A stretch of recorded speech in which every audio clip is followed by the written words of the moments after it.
आप देख रहे हैं लाइव न्यूज उत्तर प्रदेश, हर खबर पर है नजर। जैसा कि आपको मालूम है, ये शासन की महत्वाकांक्षी योजना है और इस योजना के माध्यम से जो वर वधू हैं उनके खाते में, वधू के खाते में धनराशि दी जाती है। पूरे कार्यक्रम का आयोजन कराया जाता है और इसके अलावा उपहार के रूप में भी प्रदेश सरकार की तरफ से नवदंपति को वैवाहिक जीवन शुरू करने के लिए उपहार दिया जाता है। तो कल ये हमारे जो दोनों कॉन्ट्रैक्टर्स हैं जिनको टेंडर के माध्यम से सेलेक्ट किया गया था, एक जिनको विवाह मंडप की खान पान की व्यवस्था करनी थी और दूसरे वो जिनको उपहारों की आपूर्ति करनी थी, उनके द्वारा जो सामान आपूर्ति की गई और जो मंडप की व्यवस्था की गई, खाने पीने की व्यवस्था की गई, वो निश्चित तौर पर उस श्रेणी की नहीं थी जितने के अनुसार सरकार ने इस योजना के अंतर्गत प्रावधान किया है। लगभग दोनों कामों के लिए प्रति जोड़े 15,000 रुपए की व्यवस्था की गई है। 517 जोड़ों की शादी हो रही थी, तो निश्चित तौर पे बहुत अच्छी धनराशि थी। एक बहुत बड़े स्केल का ग्रैंड आयोजन कराने का सभी जनप्रतिनिधि इसमें शामिल होते और जब बार बार निर्देश देने के बावजूद भी दोनों कॉन्ट्रैक्टर्स द्वारा कार्य में सुधार नहीं किया गया और हमें ये भी समझ में आया कि इनकी मंशा भी जो है वो सरकारी धन को सही प्रकार से इस्तेमाल करने की नहीं है और ना इनका सामर्थ्य है उस प्रकार का आयोजन करने का। तो उस कारण के दृष्टिगत हमने सरकारी धन की बर्बादी रोकने के लिए और इस आयोजन को उसी स्तर पर आयोजित कराने के लिए जैसे कि सरकार की मंशा है, इस आयोजन को हफ्ते 10 दिन के लिए आगे बढ़ा दिया है।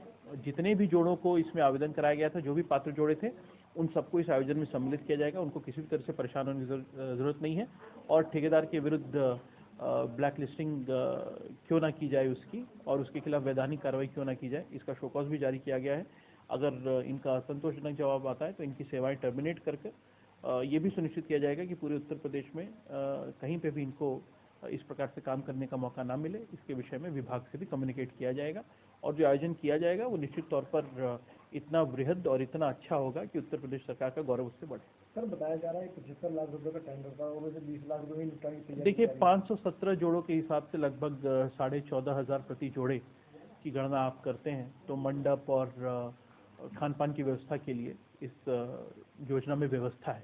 और जब इतने बड़े समारोह का आयोजन होता है, इतने सारे जोड़े एक साथ उसमें आयोजन करते हैं, वर वधू दोनों पक्ष से परिवारजन भी सम्मिलित होते हैं, परिवार के लिए भी गौरव का क्षण है।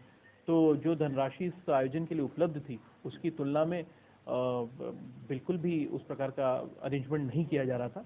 कई बार हमारे अधिकारियों ने इनको सचेत करने का प्रयास किया, लेकिन जब इनके कान पे जू तक नहीं रहेंगी तो फिर हमें इनके खिलाफ कार्रवाई करके और इस कार्यक्रम को आगे बढ़ाकर नए सिरे से कराने पर निर्णय लेना पड़ा। तो कहीं ना कहीं सर, इस सरकारी महत्वाकांक्षी योजना में भी ठेकेदार के द्वारा भ्रष्टाचार किया जा रहा है। देखिए, प्रयास जरूर ऐसा कह सकते हैं, उनके द्वारा प्रयास तो किया जा रहा था, लेकिन चूंकि हम लोग ने समय रहते एक्शन ले लिया है तो इस प्रकार से मतलब अगर उनकी इस प्रकार के इरादे भी थे तो उसमें वो सफल नहीं हो पाए।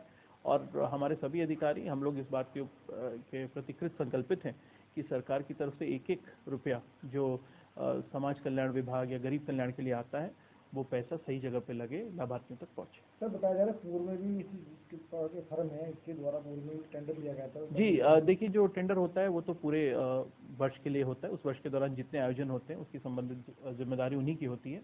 लेकिन पूर्व में जो आयोजन था, चूंकि उसमें जोड़ों की संख्या अपेक्षाकृत कम थी, पिछली बार 95 जोड़ों का विवाह हुआ था, तो उस बार चूंकि आयोजन छोटा था तो उसमें इस प्रकार से मतलब बहुत ज्यादा गड़बड़ी नहीं हुई थी। लेकिन इस बार जैसे ही बड़ा आयोजन हुआ तो शायद इनके सामर्थ्य के बाहर का था या फिर इनकी नियत नहीं थी काम उस तरीके से करने की, इसलिए ये निर्णय लिया गया। सर, ये लास्ट मोमेंट पर प्रोग्राम कैंसिल किया गया तो जो निचले स्तर के अधिकारी, समाज कल्याण विभाग की जिम्मेदारी थी, तो कहीं ना कहीं उन अधिकारियों की भी हिलावाली रही है कि लास्ट मोमेंट पर आपको खुद जाना पड़ा और आपके द्वारा ये। देखिए, उन सभी पहलुओं पर गौर करते हुए जवाब तलब किया गया है और एक बार जब जवाब आ जाएगा तो उसके अनुसार आगे कार्रवाई की जाएगी। Thank you. आप देख रहे हैं लाइव न्यूज उत्तर प्रदेश, हर खबर पर है नजर।